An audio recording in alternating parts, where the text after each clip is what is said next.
din ninyo namo pastor, mga kaaway din ninyo. Kay kami sa simbahang Katoliko, wala gyud mi ka-treat ninyo nga mga kaaway, kundi mga igsoon man ta, no? Mga magsuon sa usag-usa.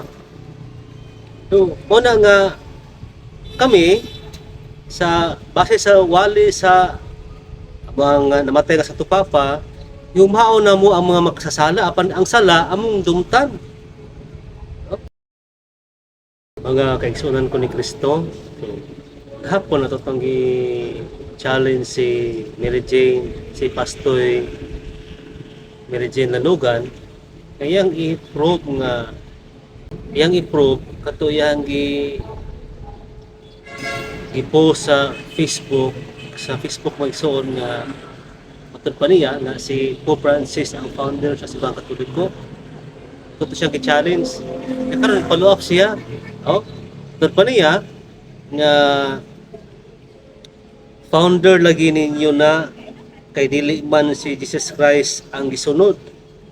Ang sugo ni Jesus gugmaan imong kaaway, wala man ka nituman, sige man noon kasuko kung naay magwali. Tanaw may igsuon, no?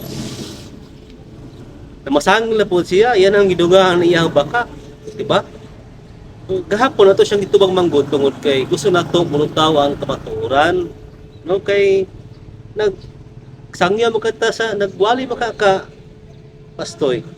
Ang tubagon ng kamatuoran nga kay matud pa sa 1:32 ang kamatuoran may maghatag kanato kagawasan.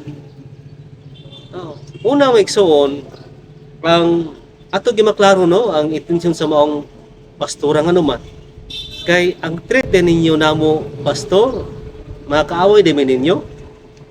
Kay kami sa simbahang Katoliko, wala gyud mi ka-treat ninyo nga mga kaaway, kundi mga igsoon man ta, no?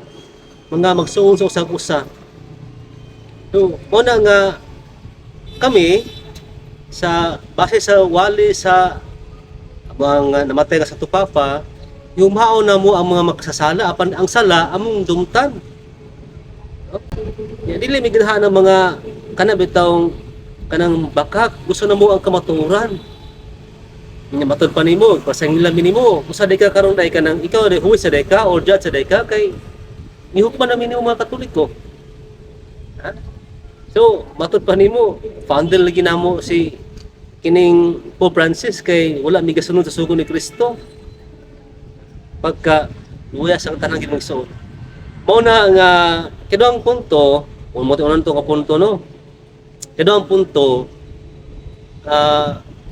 nagwali di kanay mong saliw pastor kanang ingon nimo nga si Pope Francis maoy founder sa Simbahang Katoliko. Wali din na day or pandaot na or nagsangyaw ka og baka. Kay wala ko kasuporta na ana. Natahikot nga mga standard difference, tulo to ka buok, napod sa Biblia nga nag-prove nga ang founder ang nagtugo sa Simbahang Katoliko mao si Ginoong Kristo. Nya kanang imong gipasiatap karon, dili mo na wali. Nagsangyo ka og bakak. Muna nga tupaklaro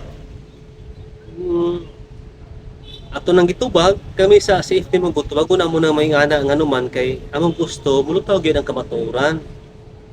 Ya, ato timanan ha. No? Ato gimaklaro ba?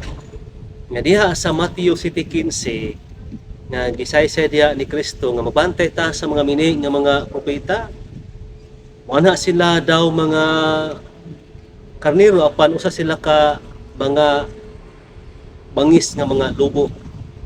So muna karon panahon na mga igsoon ato gyud tanaw, no, namon tay ipaspiro sa tugi ni kanan, no, para ato makita gyud ang kamatuoran. So dito basa-basa mo to kung say mugula sa baba sa inyong mga pastor din ha uban pa din ha. Bitan ninyo yung cellphone, pag-research ta para gyud ang kamatuoran may mulot na.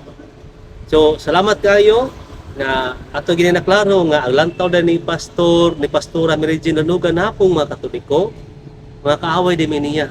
Well, kami, ang lantaw naman ninyo, ng mga dili Katoliko, magsuon man ta. Apan ang sala, amo nang gidumtan, apan ang mga makasasala, amo na silang gimahal, amo na silang giampo. Salamat and God bless.